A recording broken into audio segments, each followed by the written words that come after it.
Paul. Hello. Good to see you again. How's it? Alright. Just that's it. Yeah, I'm just talking bluff. Alright. So I guess Khine will introduce us first. According to the agenda. Okay. How's everything? Good? Yeah, pretty good, pretty good. It's good turnout. Yeah. So just to let us know about the context of the people who come. Is there any owners who running their own businesses? Is there any business owners here? Ownership lah, CY Paishine. Any owners? 1, 2, okay. Is there any digital marketers here? 1, 2, 3, 4, 5. Okay. And is there any students? 1, 2, 3, 4, 5, 6, 7, 8, 9. And who are you the rest? Any influencers here? Yeah. Going to be influencer. Yeah, everyone going to be an influencer, right? Everyone. Okay. So for those of you, I think I see a lot of very young faces. So in terms of your years of working experience, how many of you have say less than 2 years of working experience? 2 years. Yeah. 2 to 5. 2 to 5. All right. And then 5 plus. All right. Okay. Great. No, I think first of all, I just want to say a big thank you to Principal Khine for the invitation and also to the hospitality that she has shown to me and my team. This is my second time in Yangon. So I'm still working on my Burmese. Not very good, non-existent, but so it's great to see all of you come and take time off on a Saturday to come down and have this chat with us. So we'll keep it very informal. Yeah. Yep. And we are here really to share what we know over the course of what we've done. We're not saying that whatever we've done over 20 years is going to be applicable, but Right. I think it's good to share, and hopefully it can also be something that you all can take home, right? Right. So, if you have any questions while we are discussing, please feel free to raise your hand. Yeah, and then you can just shoot your question right away. Right, you don't really need to wait until the end. And of course, there will be a Q&A sessions after this discussion. But if you have some questions, just shoot it out. Okay, cool. So, Mr. Yuhang, can you please introduce about yourself a little bit? Okay. Well, I'm Yuhang. I look after marketing and communications for Kaplan in Singapore. But as one of my responsibilities, I also help out with our marketing efforts here, supporting the team that we have in Yangon. So I've been doing, at risk of giving away my age, I've been doing digital for 19 years, 20 years. In fact, when I was studying, digital marketing didn't exist. I was studying in arts and social science, sociology, political science. And then I joined an airline, Singapore Airlines. And in year 2, I was asked, and I was doing A&P, traditional A&P, print, radio, out of home. And in year 2, I was asked, do you want to drive e-commerce for the airline? And that was at a time when travel agents were the bulk of the distribution. 99% was travel agents. I said, sure, why not? I decided to take that path. And then that set me, for the next 18 years, I was doing digital in different forms, e-commerce. It was very interesting because in the early days, and you probably won't see that now, how we did digital was that we would have a website, right? And you'll be selling your tickets on your website. And then you'll be running a lot of print ads to get people to go to your website to buy your tickets, right? I think we were lucky because as the airline, we had a strong brand, and air tickets can be very expensive very quickly. So we are buying for a family easily. You're talking about a couple of thousands of dollars, right? So I started with that. I witnessed how digital started, and then how it evolved over time. Then there was the rise of, then we did a lot of email marketing at one point in time. And then search and display became very important at some point, right? And what really started changing is a lot to do with the introduction of social media platforms coming into Singapore, led by Facebook, and then the usage of mobile devices that really changed how we approach marketing in Singapore. And I think one of the victims of the rise of social and mobile was display advertising. In the early days, you would just go and buy run a site and you get millions of impressions and you're really happy, right? You didn't really bother about who you were reaching, but you knew that your display ads was there, right? And then I think display really took a hit, but it's come back in a stronger, more intelligent form in the form of Google Display Network with smart targeting with programmatic, which is essentially very data driven. So you know your audiences, and you can even put tags on your website. So you're targeting people who've been to your website and remarketing to them on other websites and platforms that they've been to. You can also put your Facebook pixels and you can reach them on Facebook. So you've kind of seen how it has evolved over time, and I've been really fortunate to be part of the journey. Where it will go, I think there are some signs in terms of what those trends are looking like, and we can talk more about that later. But for those of you who are just starting out on this journey, I think it's a really interesting journey. You never really do the same thing over and over again. You're always learning and relearning, unlearning stuff as well, because Facebook, for example, as a platform, moves really quickly. They have this slogan, which is move fast, break things, and then they try new things. So what works one day may not work the next day, and it's really up to us as digital marketers to keep ourselves updated on the platforms, the channels. And I think we've gotten to a point where, at least in the Singapore context, and I hear it can be a little bit different in Myanmar as well, there's a lot of focus on Facebook, there's a lot of focus on Instagram, and there's a lot of focus on Google. So if you're on these three platforms, and Instagram primarily against a younger demographic, so you're dealing with the youngsters, myself included.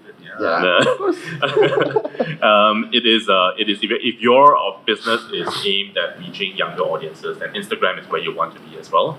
But I think it's also opportunities to explore beyond the usual platforms. We know, for example, that the youth are into music and they're into games, right? So you can think about advertising on games. You can think about advertising on Spotify as a way to reach your audiences as well. I think there is always that first mover advantage. If no one is doing it and you're the first, you have an advantage, right? But the advantage won't last forever because people will catch on as well. Yeah, but I guess first mover advantage also includes a big risk as well, right? Because you don't have any white paper or any research paper, so that everyone's risking something. Risking their own brand identity even. I think it's about taking the right balance and taking calculated risks, right? I think one of the things that you find as a digital marketer is that you always have to sell in your ideas, doing something different to your bosses, and you're not going to sell it in by saying that I need $1 million to do this, right? So you take your chances, you sell in your idea, you ask for a smaller budget, and then you set very clear KPIs. I think bosses would like to hear KPIs in the form of ROI, right? So if you can tell your boss, if I spend $1 and it gets you $15 of revenue, do you want that or not, right? I think most of them will say yes. Right? So if you start from that, start small, do pilots to test the effectiveness of these campaigns, it will help you. I think we can talk about approaching digital. How many of you are agency folks? Agency folks, okay. And clients, the client side, representing brands. Brand backup.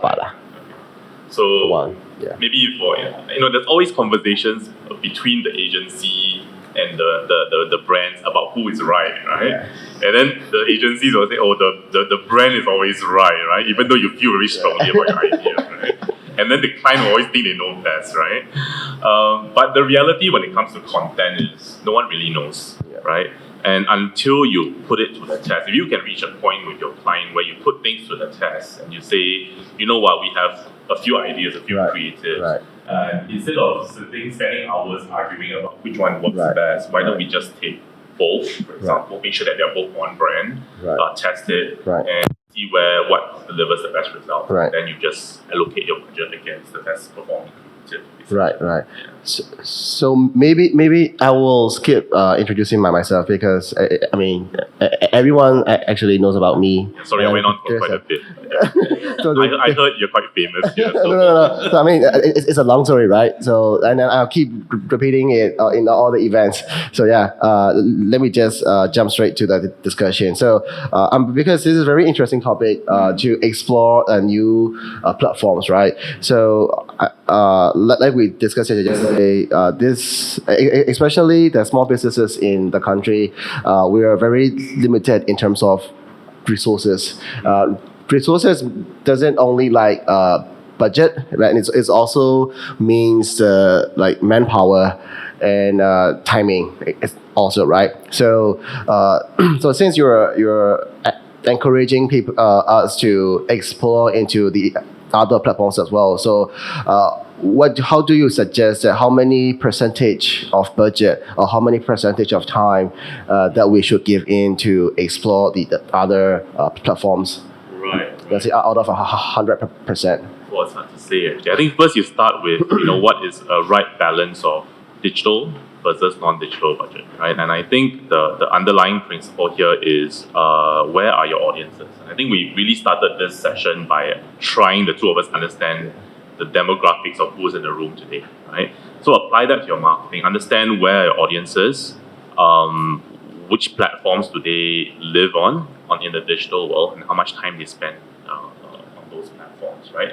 And then allocate your budgets accordingly. So I would say, and across devices as well. So in the context of Singapore, it's now very normal that from a content consumption perspective, we get for Kaplan easily 70% of our traffic is coming through on mobile devices. So you have to think about content that reaches people on mobile devices. And content on mobile is going to be very different from traditional content because mobile content is consumed on the go, right? It's consumed in noisy environments on the public transport network. Maybe sometimes in meetings when your bosses are not noticing, right? You're looking at some content. So you have to craft your content in a way that allows people to consume it in this kind of environment. So I would start with that, understanding your audience and their behavior, and then make certain allocations based on that. So in the Singapore context, we've cut back quite a bit on print. We've spent a lot more on digital, but at the same time, a caveat here because it is still valuable to be out of home, right? And we've done research ourselves, brand research, and out of home is always very hard to quantify in terms of success.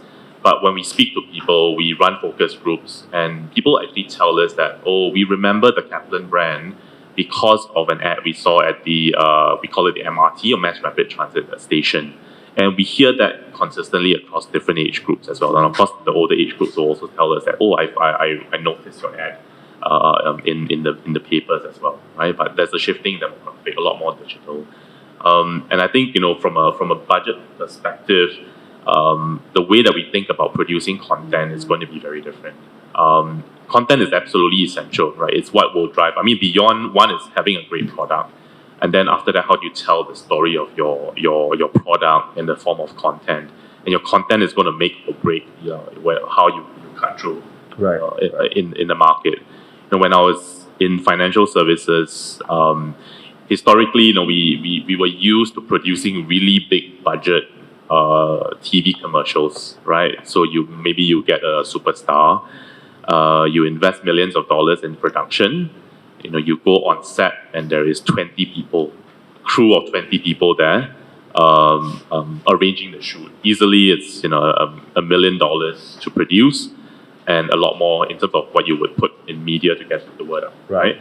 And over the years, we've transitioned from that kind of model to a much more leaner production method. Essentially, it's just we were shooting content on Instagram with in countries in overseas with just two-man crew, right? A videographer and a photographer in and out of locations for 2 hours. And so it's a lot more faster, and this is really bite-sized content, 15-second content on videos that can be consumed very easily, produced at the fraction of the cost of what we use to produce content. So that model is shifting to something that's more cost effective, a lot more agile as well. I mean, even big brands and if you are on Instagram, just want to highlight a brand is Oreo cookies. Do you know Oreo cookies? Right, and yet they are, I think, a very creative brand on social, right? And they do a lot of very interesting things with their cookies, right? They'll make it move, make it spin, and they always deliver it in the right context, right? I think it's also about the moment. And one of their really classic ads that they did was a few years ago at the Super Bowl in the US, right? So US American football, there's this once a year event called the Super Bowl Finals where two American football teams, a sport that we don't really understand, come together. And then the halftime show is where advertisers spend millions of dollars to just get their ads, 30 seconds of ad time in front of the American audience, right? And this was memorable because what Oreo did was, at this particular Super Bowl, the lights went off, right? I'm not sure whether any of you remember this. The lights went off and they went out with a tweet on Twitter. In Singapore, Twitter doesn't really work. I don't think it works here, so it's not really on our radar as a platform. But in the US, it's phenomenal, right? And the tweet was, "You can still dunk in the dark." It's not a video. That was awesome. It's a still, right? So if you think about it, it's not very difficult to produce. They probably engineered it and prepared for some contingencies beforehand, but actually producing it, it was more about the idea, the timing, as opposed to the cost of production. I think to this day, they still continue to produce great content. One of the ones I've noticed recently that they've done is they try to reach different segments of audiences. So to say, here's an Oreo going out to skiers, for example, and then they use hashtag skiers. So in that, just by doing that, they're getting the content in front of different communities, and they're trying to, I guess, become trending against those communities. So a smart thing to do, a clever way to do it. You're not dealing with big budget productions, but very smooth, short, very slick animation sequences or even stills. Right. So I mean the example you just give out from the Oreo, the American football when the lights went out. I think it's very relevant, especially to our market as well, because there is a lot of electricity cuts in the country now. So maybe we could do the same. Maybe some like contingencies, call that in advance, and do it when the times come. Right? I think it's really about timing. So if you look at your annual events in a year, right? Think about what those events are, and think about content. I think the most important thing, if you just step back, is that your content has to be relevant to your brand, right? You need to find what is the kind of content that you can produce that audiences are looking for, that sort of have an overlap. Right, so in the context of, for example, in my time with Visa, which is financial services, we were looking at a social strategy, and this was many years ago. And we said that instead of just talking about the product itself, we said, what is it that is of importance to the business and also to customers, right?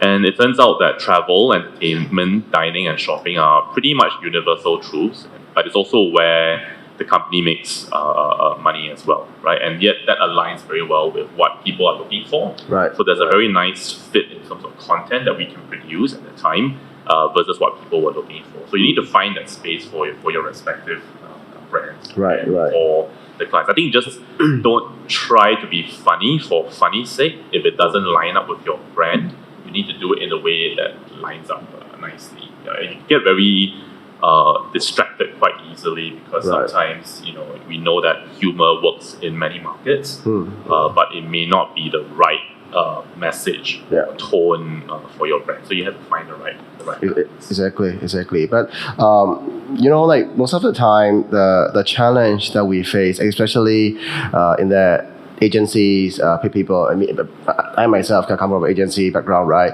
So we see is the brand they don't even have any idea of how their brand identity should be, because most of the brand, I mean, especially the local brands, right, who develop in the country, they just for the sake of, like you said, for the sake of the sale, so they don't really build up a brand yet. So some of these marketers and colleagues are struggling with that. Identifying the brand, like what the brand should be and how they should be like represent as contents in on the social media. So how do you suggest in terms of the like building a brand part as well on the social media? Right. Do you have any idea? Well, I think it's an opportunity. I think for those of you who work for maybe international brands, then that's pretty much guidelines that are set in stone and you basically operate to it. If not, then it is an opportunity for you to think about what that brand positioning should be, what is that tonality that you want to take in the market. I think that's really very important.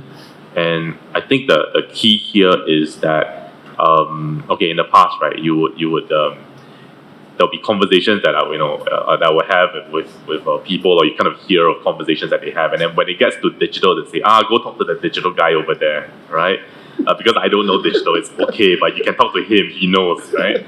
But in today's day and age, there can't be that kind of separation anymore, right? The marketer must know digital marketing, right? And when you're doing digital marketing, you don't just think about digital marketing. You have to think bigger. You have to think about your brand, what it stands for, what kind of messages you want to put out there that lines up with your brand identity, your brand vision, and produce the right content. So I think it sounds like maybe there's an opportunity for you all to think bigger and drive the crafting of what that message and tonality should be. Right. Absolutely. I heard that you have a deck yesterday. Do you want to present it now? I do have a few slides. It's okay. I think what I prepped was essentially a few slides that kind of talked a little bit about the situation in Singapore. Do I? We'll be quick about that.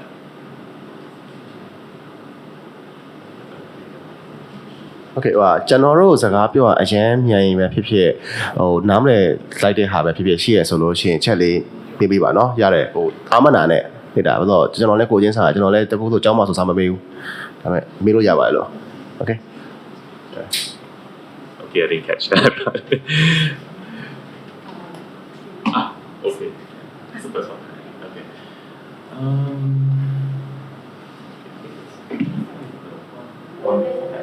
Okay, so just to give you a bit more context about the demographics in Singapore, we have a population of 5.8 million,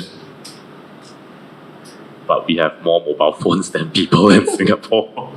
So we have 8.37 million mobile phones, and actually one of the things I used to joke about when I give presentations or talks is that in the world there are actually more mobile phones than toothbrushes, right?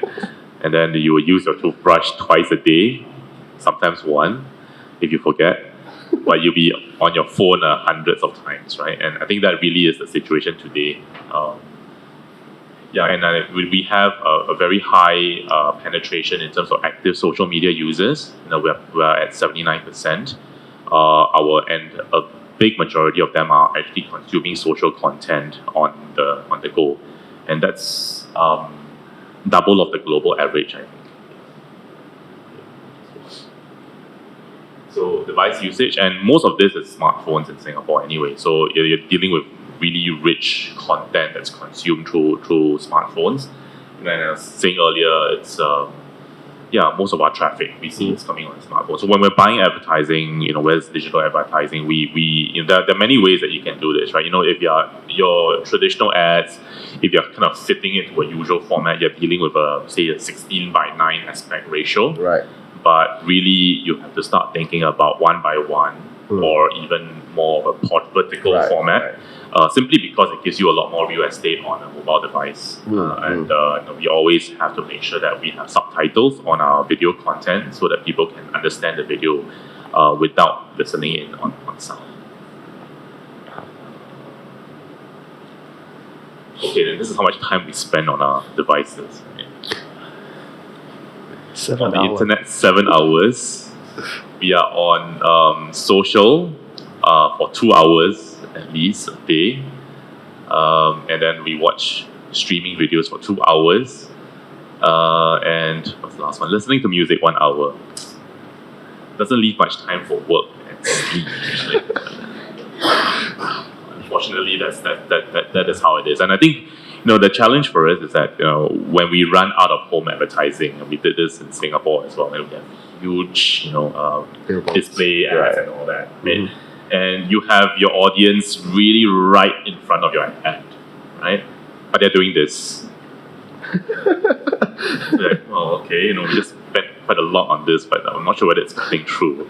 But it does in a way. I think if you're there with enough frequency, with enough impact over time, I think still have some faith in out of home, it can cut through, it can still work, and you need to kind of balance your digital investment. You can't go all in on digital. I think you need to balance that with a healthy level of out of home advertising as well. Right.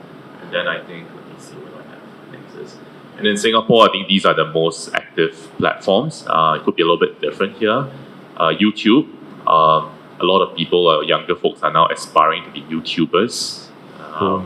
Then WhatsApp, I think, is becoming a really important platform, particularly for some of the younger folks as well. Yeah. They're growing up very comfortable with the kind of environment and the way of engaging with brands through a messenger platform. We're seeing more of that. People are actually willing to leave us their information, be it email addresses or phone numbers, and to provide that consent through a messenger platform as well. Facebook has always been there, I think, particularly when you're dealing with an older audience in Singapore, or should I say more mature audience. And I think increasingly we see a lot more of the younger folks spending more time on Instagram as opposed to Facebook.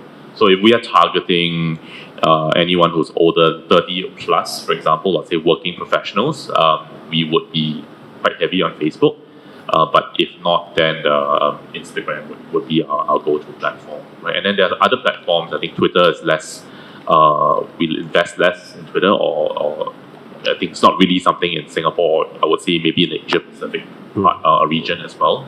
LinkedIn, I think it's quite a valuable platform because of the quality of the data. It can come at a price, but I think if you message correctly, and you're very specific about who you're targeting, so it's a very B2B platform. It can be something that's quite valuable in terms of who you are trying to reach.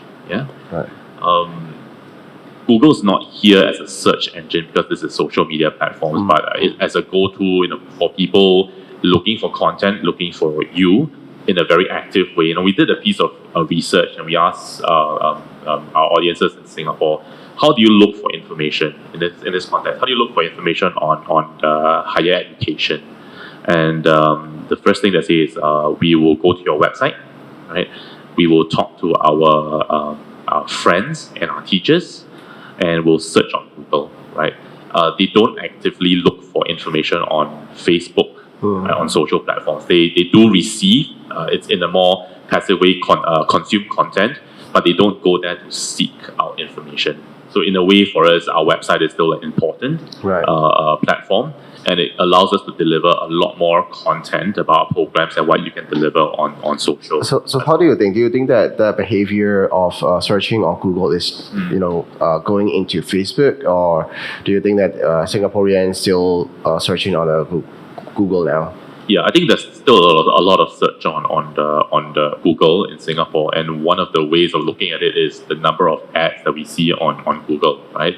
You don't have to bid and be the most aggressive in bidding to be in position number 1. Sometimes position number 3 or 4 can work just as well, but you do need to have a certain level of visibility.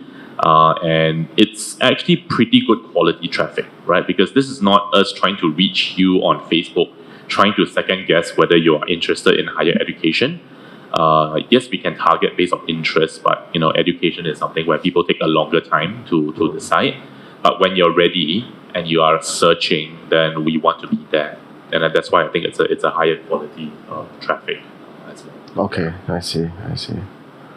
So yeah, I just have one more slide here, and maybe just to share this, because we talk about differences, from market to market, from region to region, depending on what what brands you deal with and all that, right? But I think that there are certain principles that sort of remain consistent.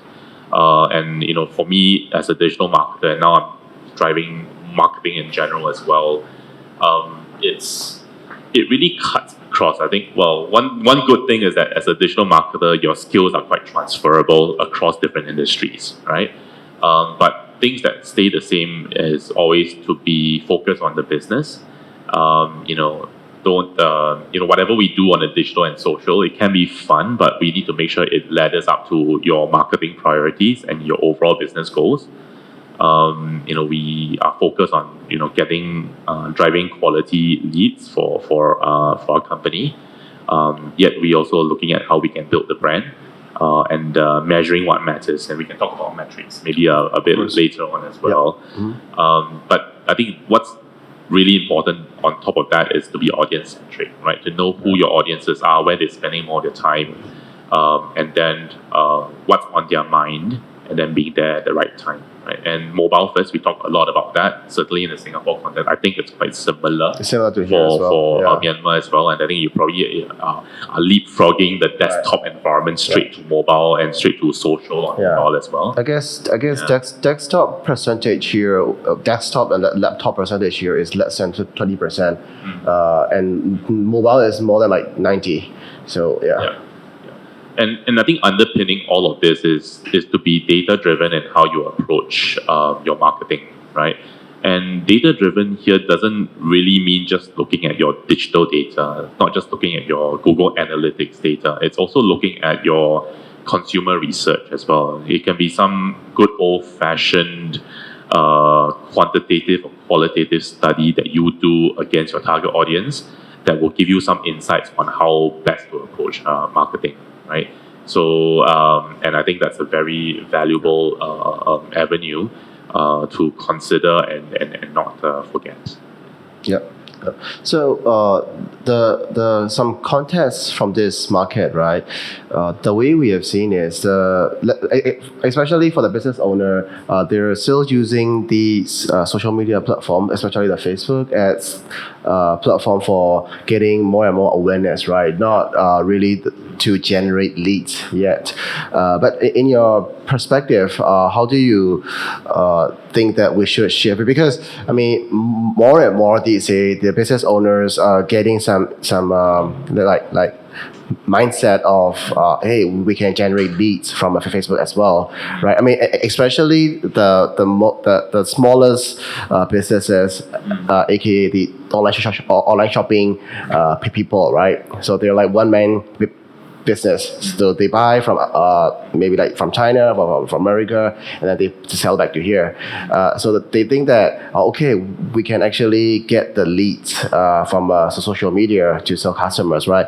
But in your perspective, like how do you think that we should shift from solely like getting awareness to generate leads? Because generating leads is more, like you said, more data, more targeted, more remarketing kind of aspect. So how do you want to suggest that the market here? Well, I think if you can use digital to drive leads for your company, your bosses will be very happy with you.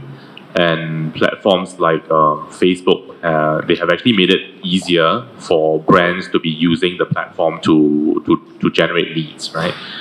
So there is a Facebook lead gen ad that you can run that captures information and it's pre-populated because you have already provided some level of information to Facebook when you registered, and it keeps people within the environment. So it's actually not difficult for leads capture, and it's quite from a user experience perspective, it's quite okay. I think it's stepping back. It's about having the right balance between brand building, brand awareness, as well as lead generation. And again, I think it will vary from product to product, company to company. In our context as Kaplan, we promote higher education, right? And higher education is not something that you think about overnight, right? People take a long time to think about, and for good reasons, right? To think about what they want to do and where they want to pursue their education. And there's been this piece of research from LinkedIn that suggests, and LinkedIn would probably suggest as more postgraduate students as well. And they would say that people take as much as 600 days to think about higher education, significantly higher than many other categories out there. Buying a car, buying insurance, buying a mobile device, all of that is a much shorter time frame.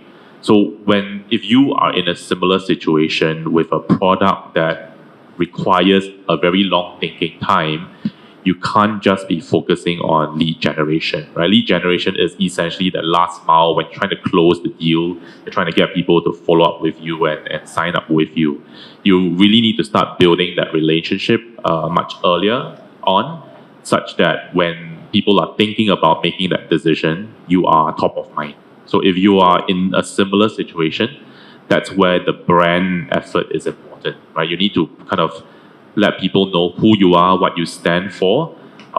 Against a younger demographic, I think sometimes causes can be quite powerful, and you also start to see a lot of global brands. They're not just talking about product USPs anymore. They are talking about causes like women empowerment, for example, right? So I think it's about understanding your business and then having a healthy mix between brand and lead generation. I would say maybe around at least 40% on brand, 60% on lead gen, Right. a little bit more to keep your bosses happy. But I think the work that you do on brand can also drive revenue, right? It's just harder to realize and harder to quantify, and there are ways to do it, right? If you look at how do you measure the effectiveness of your brand efforts, you can. On Facebook, if you reach more than 1 million people, you can do a brand effect study, which is essentially a control group and an exposed group. And the exposed group will be people who will be shown your ads. The control group will be people who don't see your ads. At the end of the campaign, they will ask both groups what they think about your brand. Excuse me. Excuse me.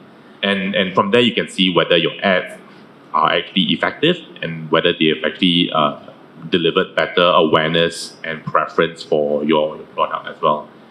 The other way, which is what we're doing, is that we do run a more quantitative survey in Singapore, and that involves going out into the streets, getting the surveys to talk to our target audiences and just ask them what they think about your brand. And at the end of the day, it can be expressed in the form of a brand commitment index, a number reference, right? So if you are then doing brand marketing for a period of a year, then what you do is at the end of that, you run another study and you see what the impact of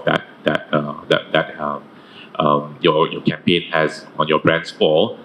And the good thing about doing something like this is that you can ask people not just about your brand, you can also ask them about your competitor brands. So you can then benchmark yourself against other brands out there as well, right? And what I'm sharing with you is actually not digital marketing per se, it's just good old traditional, old-fashioned research, but one that with the results you can use to influence how you approach marketing, of which digital is a channel, right? And all the digital platforms are channels that you can use to drive your outreach. I guess, according to the market's practice, right, what we could actually do for these researchers is, since the usual practice here is people come talk in the messenger, right? The one thing that the marketers here tend to forget is people will be people, and the social media, it's the way I see the social media, it's a group or a community of people getting online, right? So if we can, I think, please correct me if I'm wrong. What I guess is if we can talk to them in the pages messenger, because of course that they have already seen, they have already interact or engaged with the pages or the brand, then that's why that they come into the messenger and talk to us. Because when we talk about research, right, what's going on in everyone's mind is like big budget, like it's over 10,000s or 20,000s of dollars. So that's not really necessary to run. I mean, of course, if you have that big budget, good for you. But if you don't, one other thing is you can actually do research on your page messenger as well.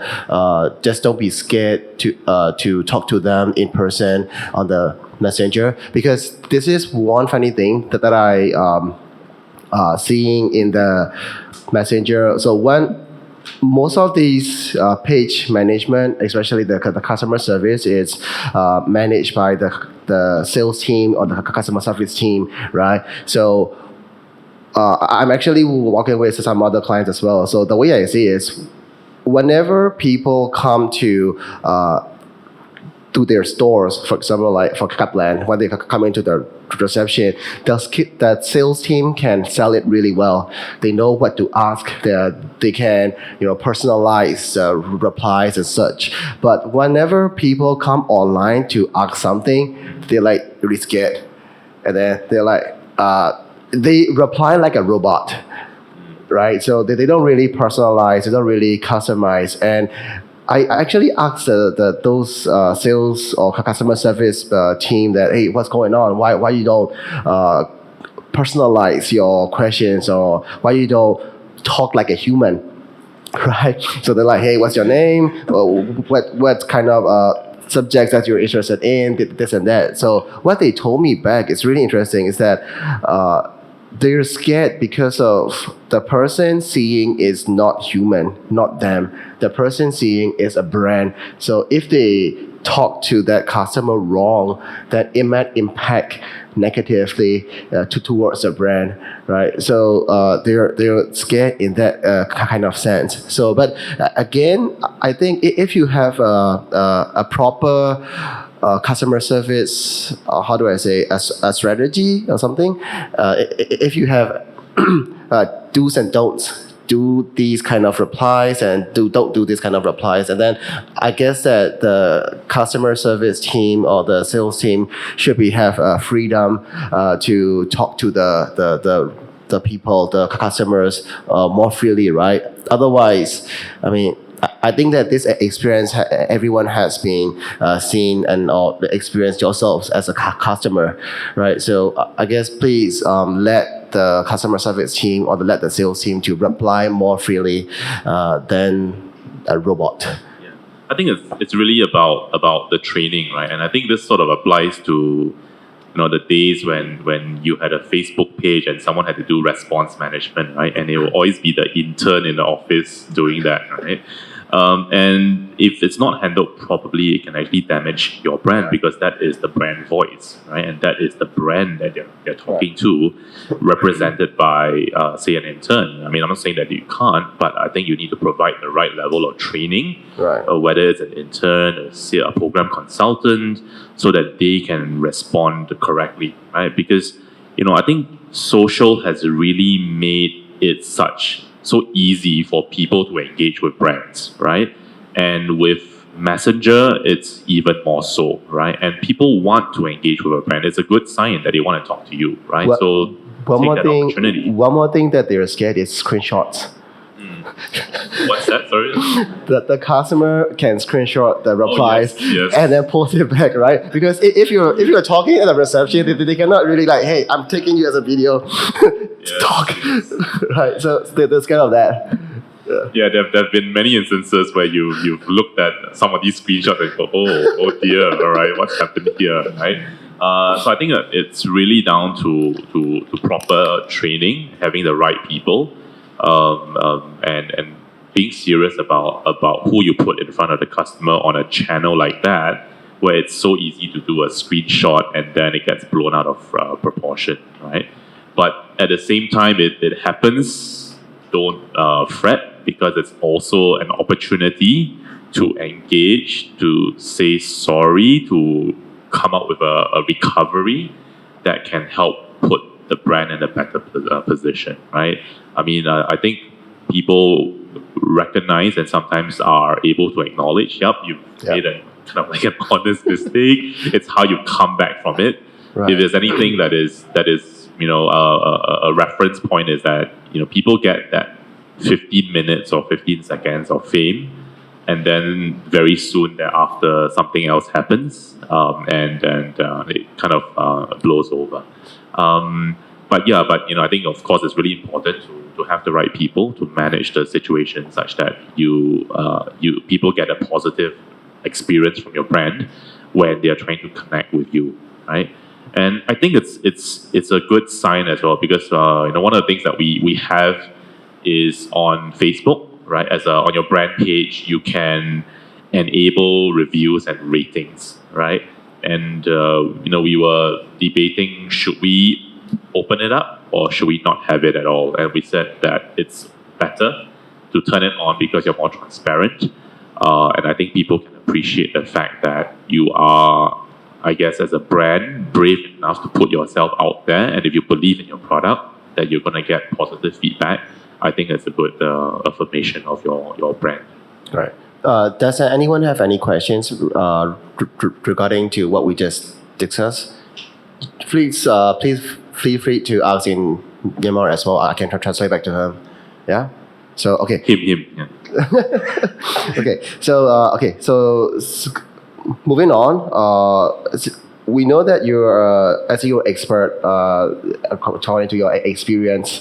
So SEO is something that SEO is something that we are getting more interested in because people are more shifting into, like you said, like Google or more search engines. So can you please, because SEO is still, it's a plain zero in our knowledge.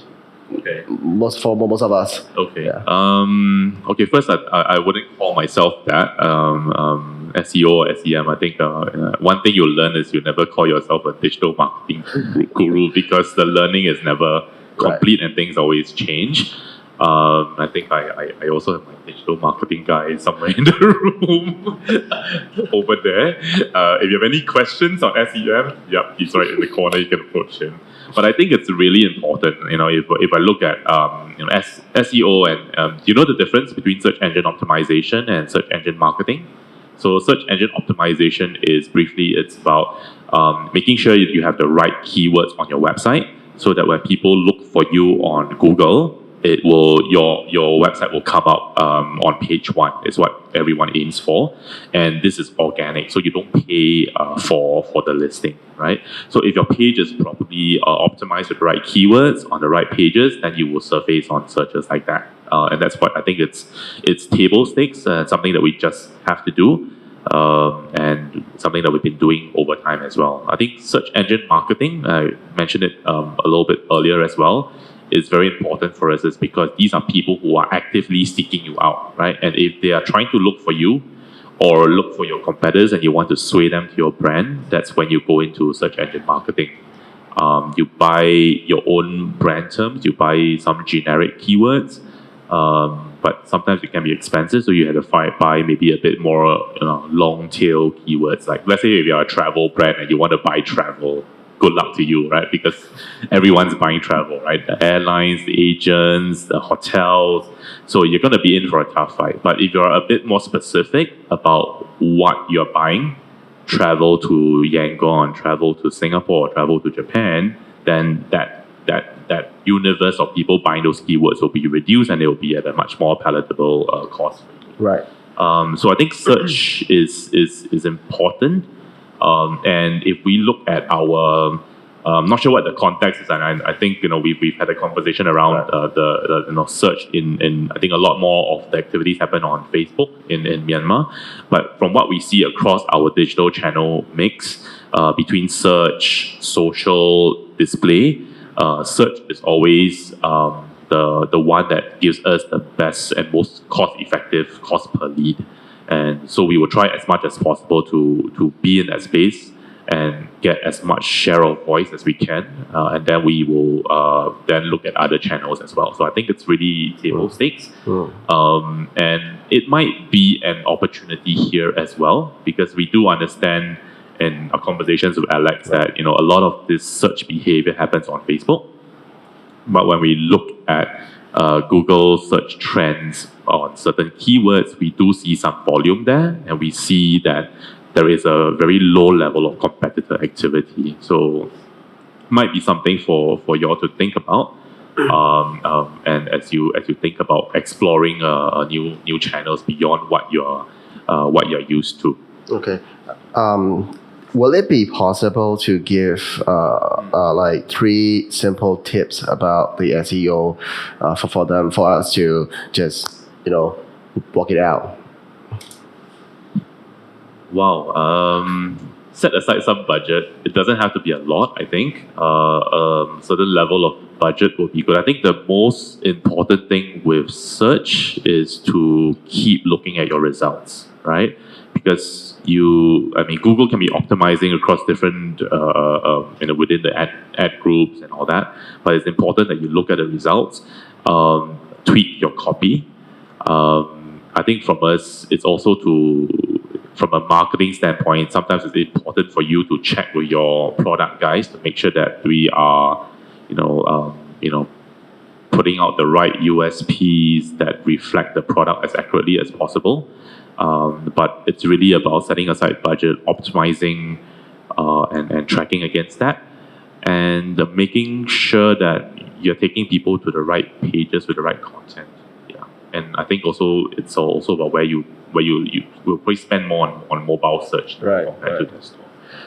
So since you said that we have to use a right keyword, right? Something pops up in mind. What about if we write like long copies, put every keyword there? How does it work? Google will judge. No one really knows, algorithms and how they work, right? I think it's used to be $1 billion question. It's now a $1 billion question. I think on the ad itself, you have limitations. Sometimes it's hard, if you're an agency and you're trying to explain search to your clients, if it's a display ad, it's very simple, right? It's what they see is the ad itself, right? Right. And then you're trying to explain to them that, wait, search ads don't really work like that. It's actually an ad that is pieced together by many different components, right? You can have site links, you can have call-out extensions, and they all come together based on Google's logic about what it wants to serve to the audience, and that becomes the ad itself. Right, right. Okay, cool. Okay, so does anyone have any questions about the SEO here? Anyone? Yeah.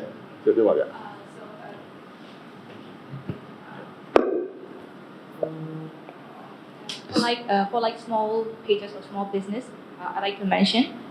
For if I run a campaign, maybe like I'm using just 30 USD or something, I have to put some keywords, right? So putting many keywords like 10 over 10 keywords or some only like effective keywords of small numbers, what would be more effective? Sometimes when we do ads, I think if you have less keywords, or sometimes you can do ad groups that are single keyword ad groups, they can actually prove to be quite effective as well. So you're actually optimizing against one keyword, but it's a very high volume keyword, and you just focus on that. That can be quite effective.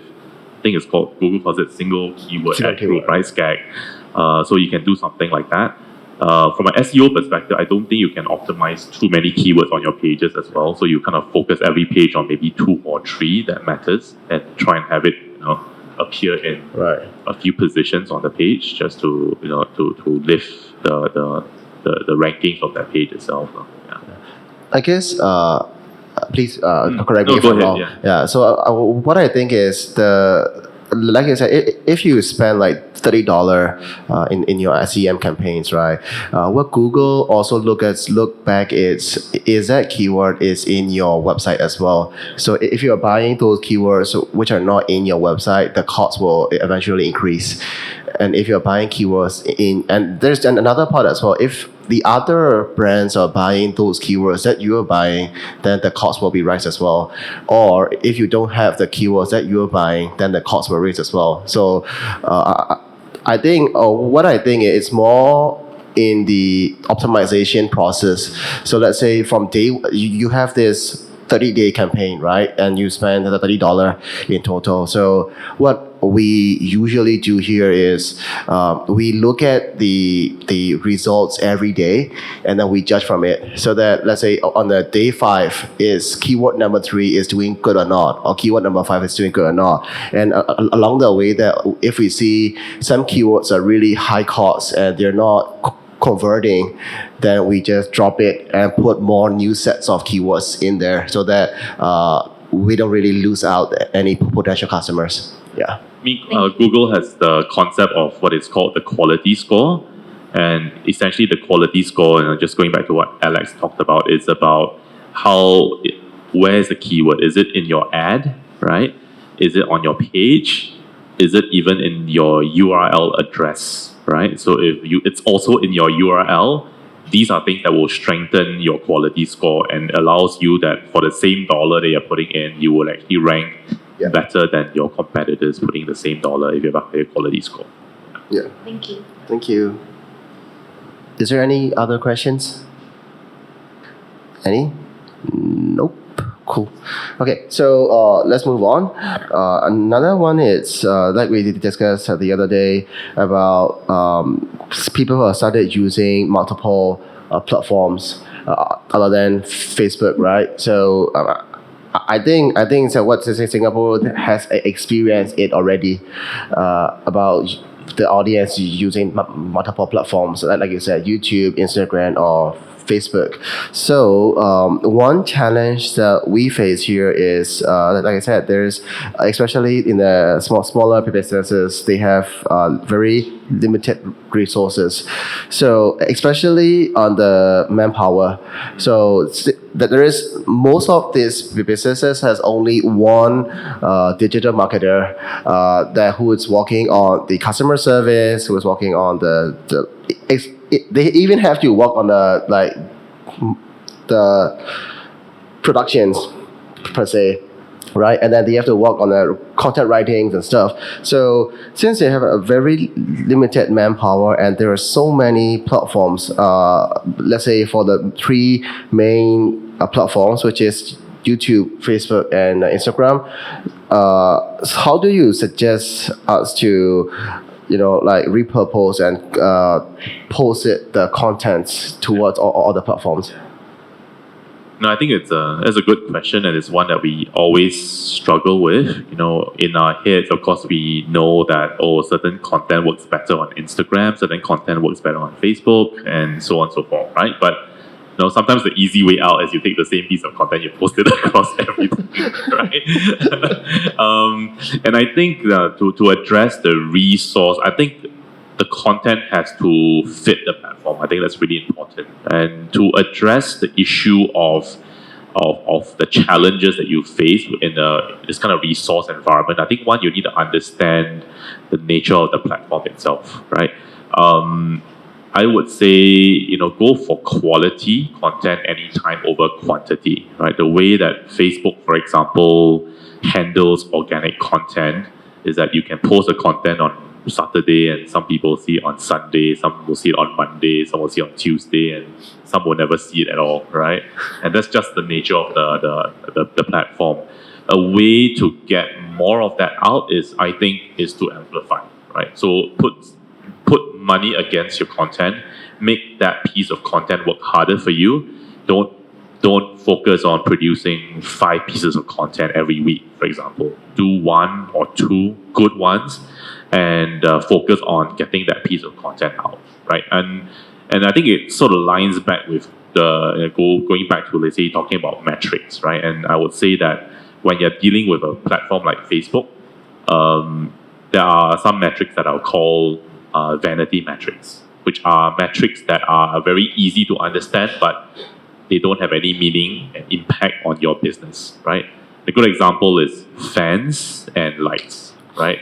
You can talk about the number of fans that you have, and you can say, I have let's say 500,000 fans, right? But the reality is that if you're posting, which sounds like a big number, but when you're posting organically, what happens is that you're only reaching a fraction of that number. Over many years, when we're working on social strategy before, it was 12%, and then it dropped and dropped and dropped because more people are following more brands, they have more friends, and now it's probably in the region of 1%, right? So if you're talking about 1% organic reach and you have a fan base of 500,000, you're only reaching 5,000 people, right?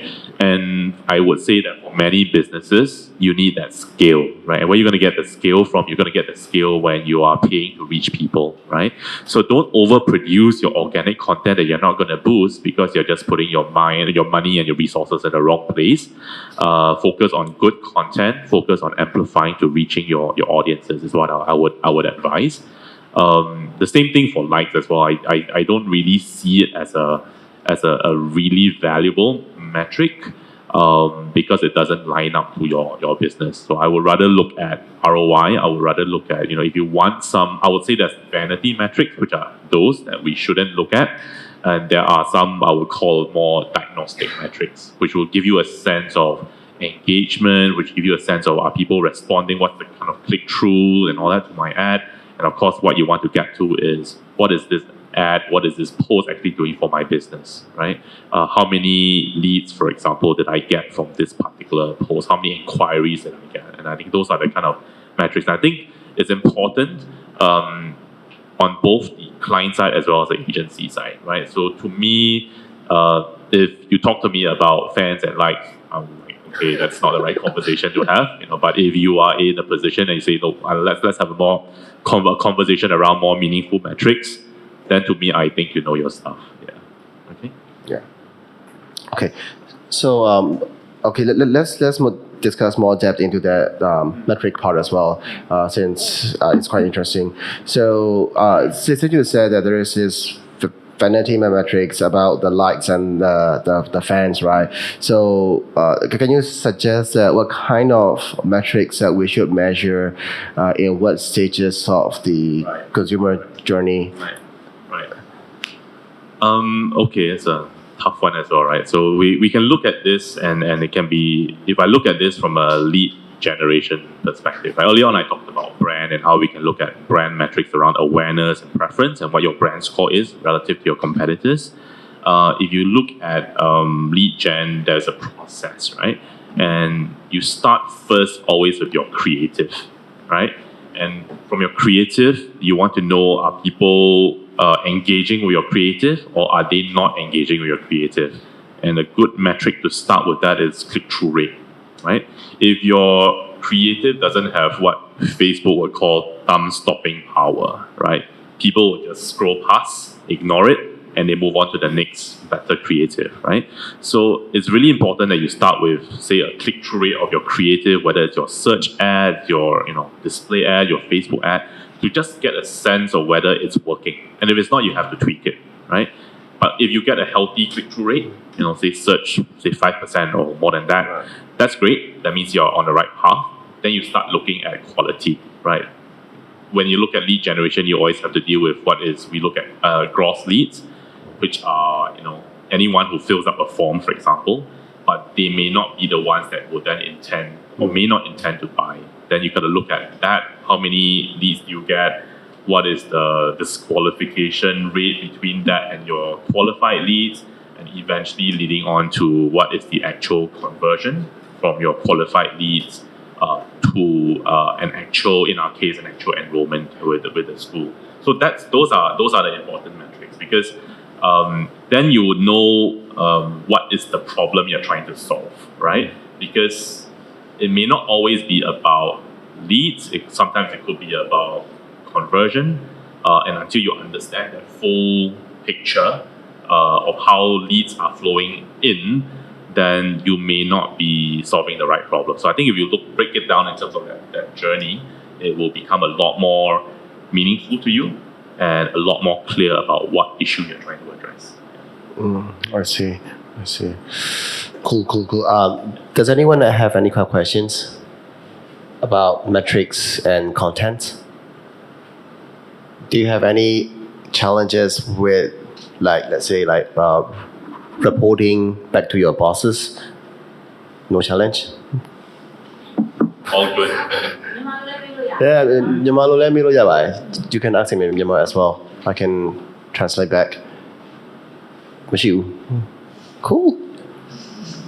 Great. I think just going back, right? I think and I think this is really, the key is right at the beginning, right? It goes back to content, right? Yeah. And to me, it's the brand, that can tell the best stories is the brand that's going to win. Yeah. And I think that's really important. So I think if we go back to the issue of content, the cost of producing good content, I think it's where there's a lot of room for creativity.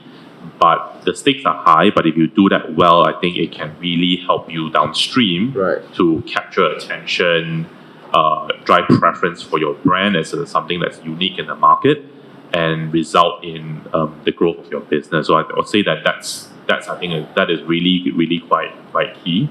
In some markets, like even in Singapore, we get to a point where there's a lot of say fatigue, right? Over ads. People are exposed to thousands of messages every day when they go to work, they go to school, and they come home. Yeah.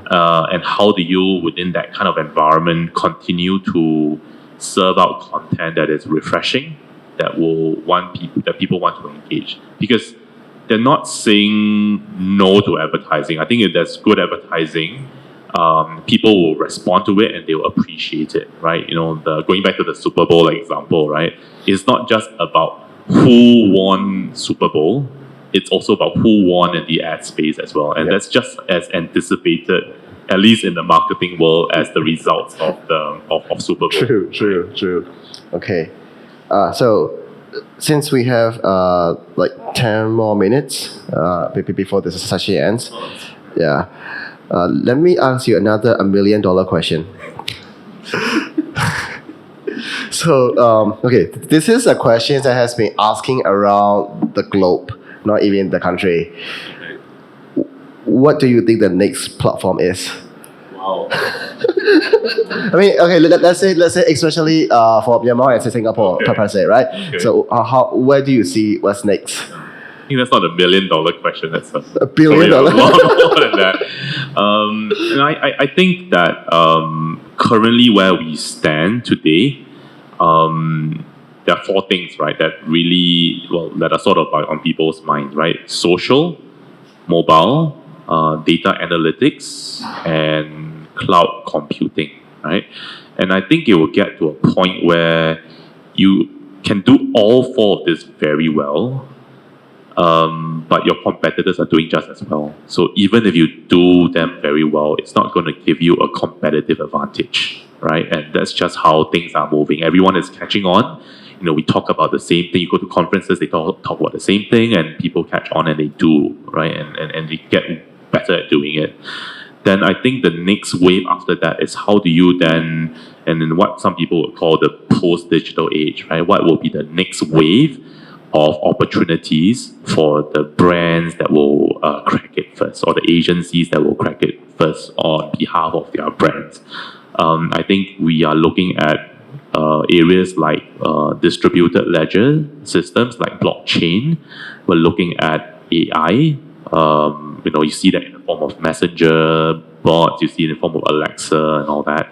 We're looking at augmented reality and virtual reality, and something called quantum computing, which is very smart computers that can do incredible computations. Right. So it's how you can tap into the potential in these areas that will result in a deeper, more personalized experience for your customers that will then determine how successful you become. I think this era is taking off.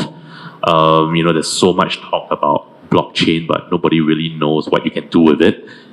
But whoever can crack the code in that area, along with the other areas, and make it meaningful to your brand, because it goes back to your customer experience. It goes back to how can you use these technologies to deliver that best experience for your brand. And if you can do that before and ahead of your competitors, then you are in a much better place. Yeah.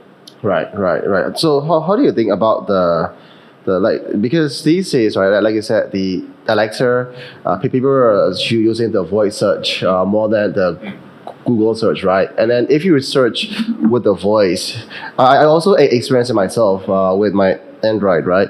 So what I use it, the behavior that we use about the voice search is in a full sentence, right? Not the keywords anymore. So, do you think that the SEO would change or adapt it into more of a full sentence form?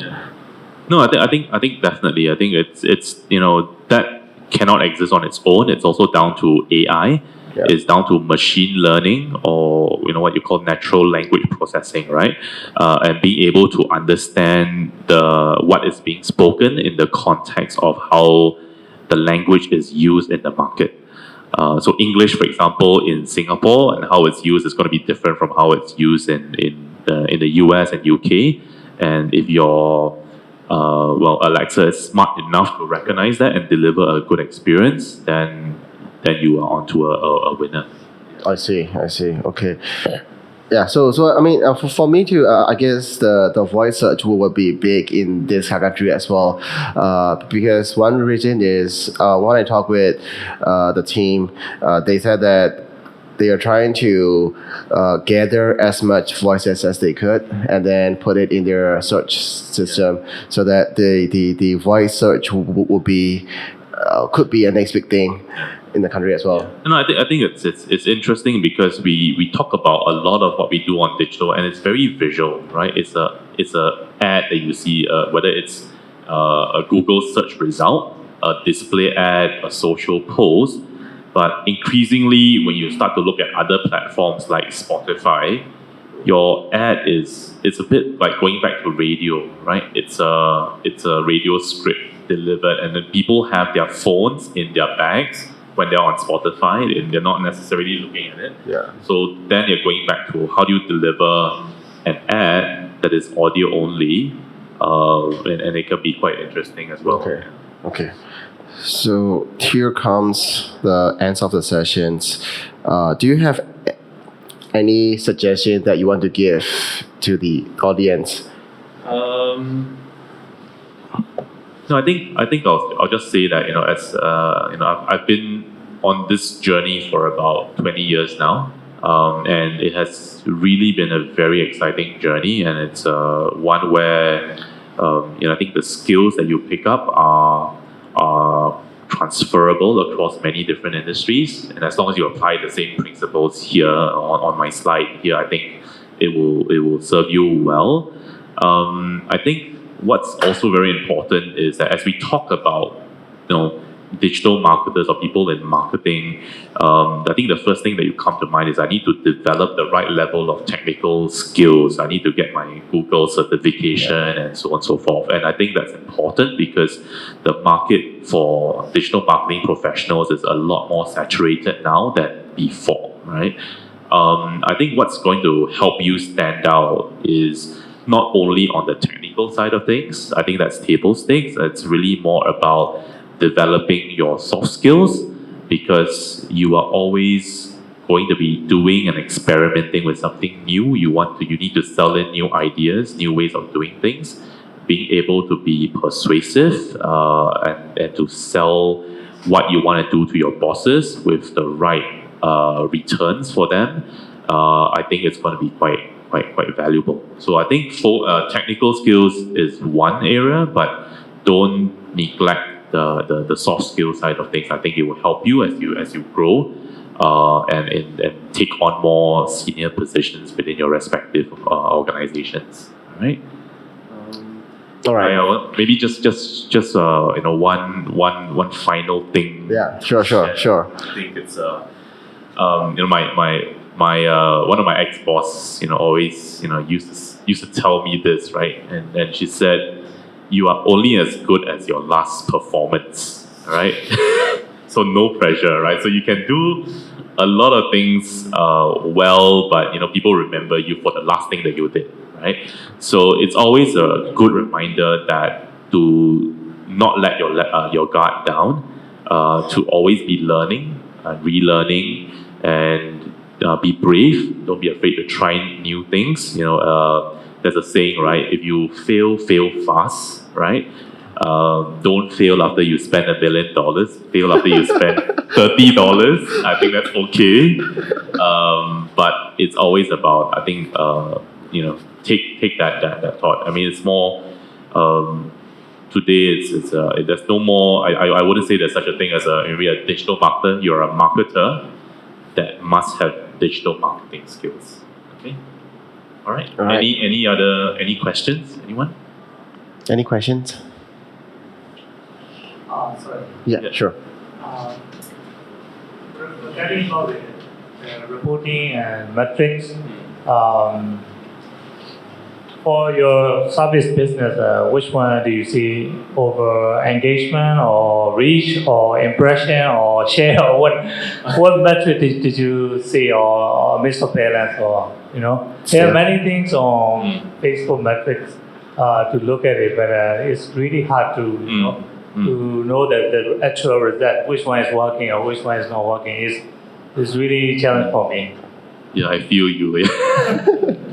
I think first you go back to your objectives, right? So I think if you're looking at brand, you would want to look at your brand preference scores, your reach and your frequency. Are you reaching your audiences? I think if you're coming from an FMCG environment, in the traditional sense, they will say, I need to reach 60% of my audience every week at a frequency of 2 times, right? So are you getting enough word out there? I would say that if you're looking at what you're doing on Facebook, that kind of metrics might be better than looking at your fans and your likes. So are you getting enough out there? I think engagement rate is a good proxy for how compelling your content is. But I'll say it's one of what I said earlier is a diagnostic kind of metric, right? You want to make sure that you're out there enough with your audience, and then that's on the brand side. Now, maybe you should just step back on. We if you think about this from a video perspective, and we have this way of looking at videos, right? Videos is there's always a very sharp drop off after 15 seconds. Yeah. Right? Right. And then you must ask yourself, what is the purpose of you producing this video, right? If your purpose is this video is supposed to help you drive brand awareness, then you need to make sure it's less than 15 seconds long because you're going for reach and you want people to consume the content, right? But if this video is about selling a product that, if you need time to convince people to sell your product, you might need more than 15 seconds. So you will expect a drop-off, but it's okay, right? You're looking at how many people actually consume that piece of content at the end of your video and whether that makes sense for your business, right? So if you're selling a big ticket item and you see a sharp drop-off in your video views, but you still net off with 1,000 people who watched it to the end, that's not bad, right? Because then if it translates into inquiries and into purchases, you compare that to your ROI, how much you spend to produce that video, as long as it's positive, then you're in a good place, right? So I will look at it from a brand perspective, and I think the lead generation part is a lot more straightforward. You definitely need to track your cost per lead across the different channels, and that will drive how you invest in these channels. Ideally, if you can be more agile in how you market, to the point where you can allocate and shift your budgets against the best performing channel, that will help you maximize your ROI, and your boss will love you for it. Any gold standard for that cost per ads? Cost per lead. Yeah, cost per lead or 0.001. I guess it's different from the countries, industry and countries, right? Yeah. It's different because it's a bidding environment, right? Last time we were buying impressions, right? Now you're paying for the audience. So you're no longer just competing in your own industry, you're competing with other industries, right? So let's say, for example, you want to reach a premium audience and you're in travel. You're competing against the beauty and cosmetics industry who also wants to reach that same audience, but on a different product, And when you're doing that at the same time, it drives up your bidding price and it makes it more expensive for you. And it will also vary market by market because the competition and demand for these audiences will vary from market to market as well. Yeah. So actually it's quite difficult to you need to look at the metrics for your own brand and determine. I think a good way to do that is to start tracking how your brand is performing against all these channels and then how compete against yourself as well, right? Look at how you've done historically and seek to improve on those numbers. Yeah. And look at for example, what is your cost per lead on search versus social versus display, and use that to drive how you optimize your media spends. Does that help? Yeah. Okay. Thank you. Right. Can I add 2 cents to this question? So I guess I mean it's like what Mr. Yuan said. It really depends on the industry or the market that you're in. But what I think you should do is, I mean, of course, that you shouldn't look at only the final content or ads that you're producing. For example, if you run, let's say, messenger ads, or if you run lead ads as a last content, right, and they chip in and you got the leads, right, but that's not the only ads that you run. You have run reach, or you have run engagements for them to engage with you before, right? So it's not only one ad. People jump in and then say, hey, we want to buy your products. I mean, it may happen in terms of if you're in the FMCG industry, right? So what I think you should do is you should really look into the final, let's say the sales number, and then the marketing budget that you spent, and then you can calculate it back. Let's say you get, I don't know what type of product that you're selling. If you're selling $100, let's say water bottles, right? And if you sell like 100 water bottles, that means like that's $10,000 that your revenue is, and then your cost of marketing budget could be, I don't know, $10 to get these $10,000, right? If your cost is only $10, then you are in a good business, right? I think it really depends, not only in the market, it really depends per company. Because if you're selling high ticket items, if you're selling $100 for a water bottle, then it's really expensive. But if you only spend like $10 per customer, let's say that's 10% marketing per budget of the revenue, right? But let's say if you were spending $3 for every water bottle sold, then if you think that your cost per marketing budget comparing to the previous campaign or comparing to your last campaign is dropping, then it's good, right? Because in the water bottle business, even you have different products and different companies. So for me, I don't really think that you can. I'm not sure that if you can measure way back to the attribution windows, like from the content 1 till the content 5. It's gonna be really hard. You can, but it's gonna be really hard, right? So what I want to suggest is just pull out the sales revenue number and pull out the marketing spend budget, and you can see that the cost per sales lead is how much to get one customer. Yeah, I think the risk also is that there's so much data out there that you end up overanalyzing. So that's also what you want to avoid. So I think pick a few key metrics that are really important, align those with your stakeholders in your respective companies or your clients, and then just use it as a point of reference. Yeah, I think ROI, you can express that as a number. It's very powerful. It's very easy to understand. You know, if you tell your boss, well, if I spend $1, I can give you $10 or $100. I think those are, keep it simple. I think it's very effective that way. Yeah. Thank you. Sorry, can I ask one last question? Sure. Shoot. About the messenger bot. So this messenger bot is what kind of business is useful, or what kind of business not useful? Like messenger, to have a messenger bot. Do you have any idea? Well, I think okay, there are different types of bots actually, right? I think you can have a smart bot that is more AI driven, that will learn from interactions and then provide the right responses.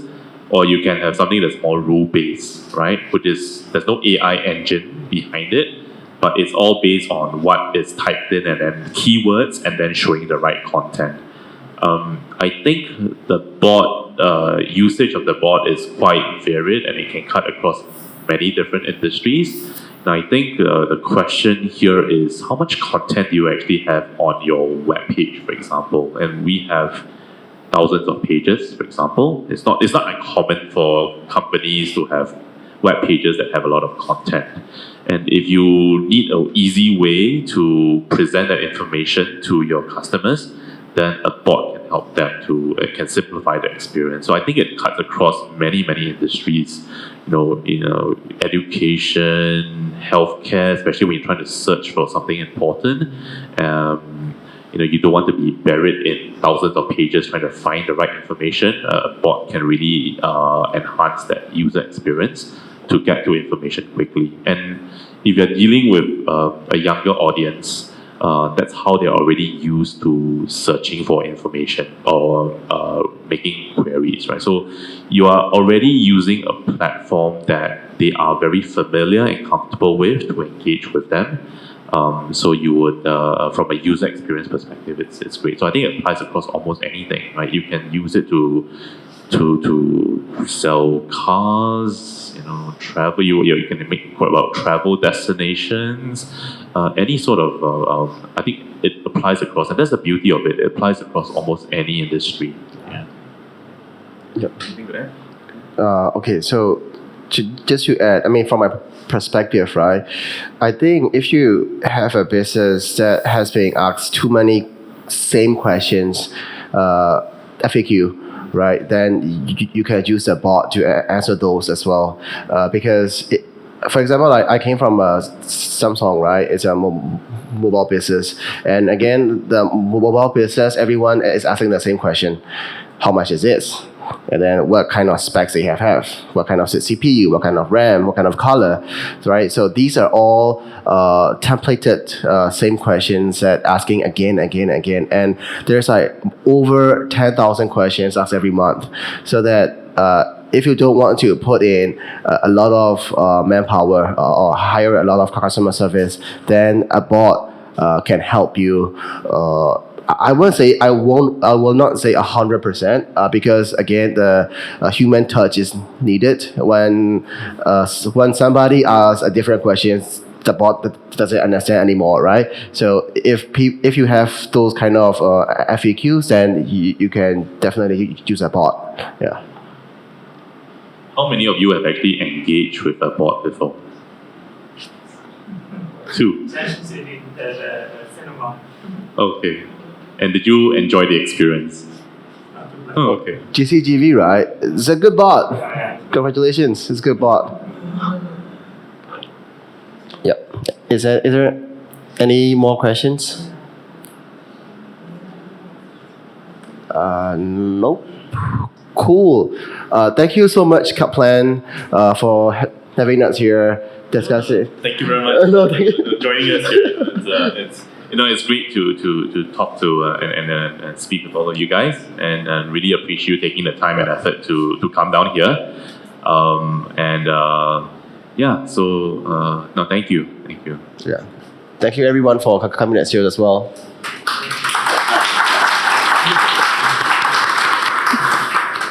Cool.